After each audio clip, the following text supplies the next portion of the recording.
Hello all, అందరికీ నమస్తే. నేను Ramya. Welcome back to our channel. ముందుగా అందరికీ రథసప్తమి శుభాకాంక్షలు. అందరూ బాగా చేసుకున్నారా? మీకు ఎలా అలవాటు? పాలు పొంగించుకుంటారా లేదా టెంపుల్కి వెళ్తారా? కామెంట్లో చెప్పండి. సో నేను ఎలా చేసుకున్నాను అనేది చాలా సింపుల్గా మీకు చూపించేస్తాను. ఇదైతే ఇంకా బిఫోర్ డే వర్క్ అండి. కిందకి వెళ్ళి రేగి ఆకులు తెచ్చుకొని చక్కగా వాష్ చేసి మళ్ళీ ఒక బౌల్లో వాటర్లో పెట్టుకున్నాను. నైట్ టైము ఏంటి అంటే ఒకసారి మళ్ళీ గ్యాస్ అంతా క్లీన్ చేసేసుకొని పక్కన ఎప్పుడు నేను పిండితో ముగ్గు పెట్టాను. బట్ ఏదైనా పూజల టైంలో నాకు కొంచెం స్పెషల్గా అనిపిస్తుంది, అప్పుడు పెట్టుకుంటాను. నెక్స్ట్ డే పూజకి అంతా సెట్ అనుకొని పడుకుంటాం కదా పూజల టైంలో. ఇది ఇంకా మార్నింగ్ అండి. మార్నింగ్ నుంచి నేను ఓన్లీ పూజది మాత్రమే షూట్ చేశాను. పిల్లలు స్కూల్కి వెళ్ళిపోయారు, వాళ్ళకి టిఫిన్ బాక్స్లో పెట్టేశాను ఇడ్లీ. అండ్ మా హస్బెండ్కి లంచ్ కోసం క్యాబేజీ టమాటా కర్రీ అండ్ రసం పెట్టాను. అంతా అయిపోయిన తర్వాత అప్పుడు మళ్ళీ ఒకసారి గ్యాస్ క్లీన్ చేసుకొని ముగ్గు పెట్టుకున్నాను. అందుకే మీరు చూసినట్టయితే నైట్ నేను గ్యాస్ పైన ముగ్గు పెట్టలేదు. సూర్య భగవానుడిని చూసారా?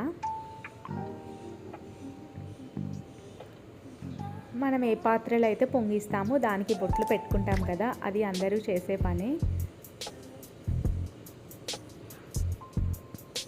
ఇంకా పాలు పొంగించినప్పుడు దేవుడికి దండం పెట్టేసుకొని మన కోరికలు చెప్పేసుకుంటాము. సూర్యనారాయణ మూర్తికి అన్నింటికంటే ఎక్కువగా మనం ఏం మొక్కుంటామండి? మాకు ఆరోగ్యం ప్రసాదించే స్వామి అని కదా. నేనైతే అదే మొక్కుతాను. ప్రత్యక్ష దైవం. మా పిల్లలకి ఏం మమ్మీ అంటారు కదా, మనం దేవుడిని చూడలేం కదా, సన్ని చూసారా అని చెప్పాను అనమాట. అలా ఏదో చిన్నగా వింటారు అంతేని.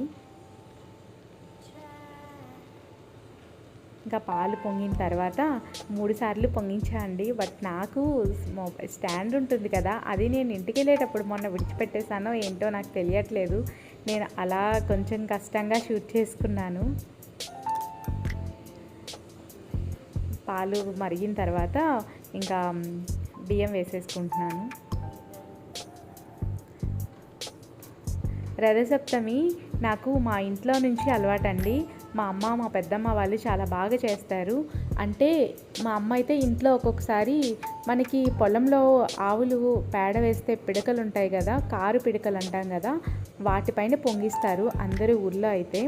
అండ్ ఒక్కొక్కసారి ఏం చేస్తారు, రథసప్తమికి శ్రీకాకుళం అరసవెల్లి టెంపుల్కి వెళ్ళాలి అని మనసులో అనుకుంటే ఆసారి టెంపుల్కి వెళ్ళి టెంపుల్లో పాలు పొంగించి అప్పుడు స్వామి దర్శనం చేసుకుంటారు. ఇక్కడ బియ్యము వేసాం కదా, మెత్తగా మళ్ళీ ఉడికిపోయిన తర్వాత అప్పుడు పంచదార వేసుకుంటున్నాను. బెల్లం వేస్తారనుకుంటాను. నాకు బెల్లం కంటే పంచదార, అంటే బెల్లం ఉంది మొన్న ఇంట్లోంచి తెచ్చుకున్నా, బట్ నాకు కుదరలేదు. నేను ఇంకా పంచదార వేసుకుంటున్నాను. చాలామంది ఇంకా ఇదంతా చేసిన తర్వాత చిక్కుడుకాయతో రథం కూడా చేస్తారు కదా. ఆ రథం చేసేదైతే మా అత్తయ్య వాళ్ళైతే అలాగేం చేయరండి, అరసవెల్లి టెంపుల్కి వెళ్ళి వచ్చేస్తారు. కాకపోతే నేను పెళ్ళైన నుంచి పాలు పొంగించుకుంటా ఉన్నాను. సో నాకు ఎవరు వద్దని చెప్పలేదు. కొన్ని అయితే మాత్రం చేసుకుంటా ఉంటాను. పాలు పొంగించి పరమాన్నం చేసుకొని నేను ఎదురుగా మనకి సూర్యనారాయణ స్వామికి ఇలాగ అక్కడ నేనైతే బాల్కనీలో పెట్టి దండం పెట్టుకొని మళ్ళీ అదే ప్రసాదం తెచ్చి నేను దేవుడి గుడిలో పెట్టుకుంటానన్నమాట. రేగి ఆకులు కాకుండా జిల్లేడాకులు ఉంటాయి కదా, వాటిలో ప్రసాదం పెట్టి దేవుడి దగ్గర పెడతారు కదా, 7 పెట్టి. నాకైతే అవి దొరకలేదు. సో నేను ఇంకా రేగి ఆకులే అలా పెట్టుకొని దేవుడి దగ్గర పెట్టేశాను ప్రసాదం. బాల్కనీలోకి వెళ్ళి స్వామికి నివేదించి దేవుడి గుడిలోకి తీసుకొచ్చి పెట్టేశాను అన్నమాట. నా పూజలు చాలా సింపుల్గా ఉంటాయండి, అస్సలు కాంప్లికేటెడ్గా ఉండవు.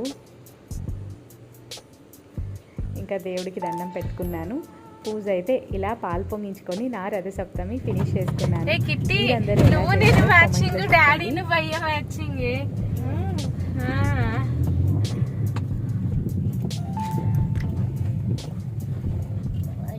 బట్టలలో నేను అత్త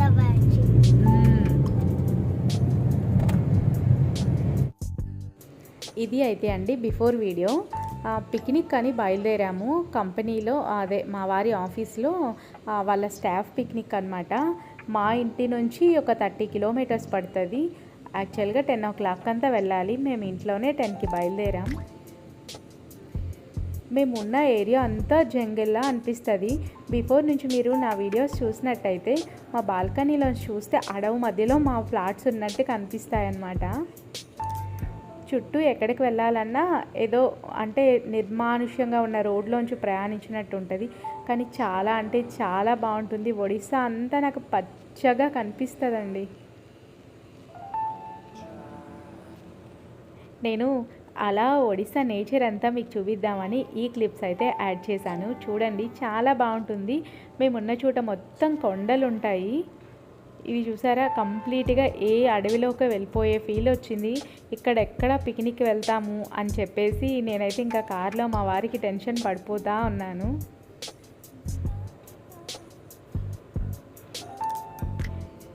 మనకి మన సైడ్ కూడా మరి ఇంత పల్లెటూర్లు అయితే ఇప్పుడు లేవని నేను అనుకుంటున్నానండి. మన గవర్నమెంట్స్ అయితే జనాలకి మంచిగానే చూస్తుందేమో అనిపిస్తుంది. ఇక్కడైతే ఇంకా పాత ఇల్లులు ఉన్నాయి. ఇంకా మనకి మట్టితో చేసే ఇల్లులు, పూరి ఇల్లులు, అదే పూరి గుడిసెలు, అవి కూడా ఉన్నాయి ఇక్కడ.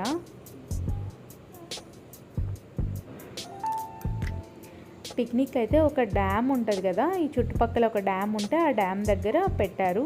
అంతా ఆఫీస్ స్టాఫ్ అందరూ కలిపి చేసుకున్నారనమాట. అసలు డ్యామ్లో వాటర్ లేవు అంటే ఒక సైడ్ మరి ఎలాగో ఉండవు కదా. దట్టు ఇంకా వచ్చేసింది జనవరి ఫిబ్రవరి అంటే ఇంకా మనకి సమ్మర్ స్టార్ట్ అయిపోయినట్లే కదా. ఇంకా అది కూడా ఈరోజు రథ సప్తమి అంటే మనకి ఇంకా స్టార్ట్ అయిపోతారు.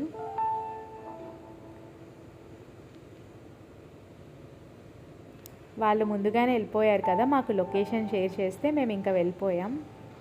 బాగుండింది. ఇది ఈవినింగ్ సన్సెట్ టైంలో చాలా అంటే చాలా బాగా అనిపించింది ఆ ప్లేస్ అయితే. నేను అందరూ ఆఫీస్ వాళ్ళు కదా, నేను అస్సలు ఏం షూట్ చేయలేదు. ఇలా ఉంది డ్యామ్ అయితే.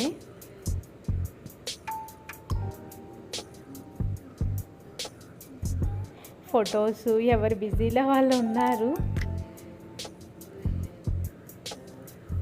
బట్ క్లైమేట్ కానీ ఆ నేచర్ కానీ చాలా అంటే చాలా బాగుంది.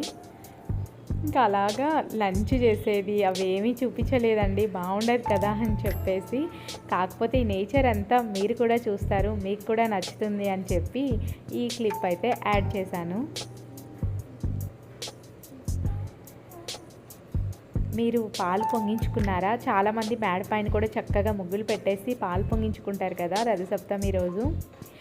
మాకైతే ఇంటిలో పాత ఇంట్లో మధ్యలో నడవ ఉండేది, అక్కడ చేసేది మా అమ్మ. అలా కొన్ని పిక్స్ అన్నీ ఇక్కడ యాడ్ చేశాను. ఎక్కువగా వీడియో అయితే యాడ్ చేయలేదు.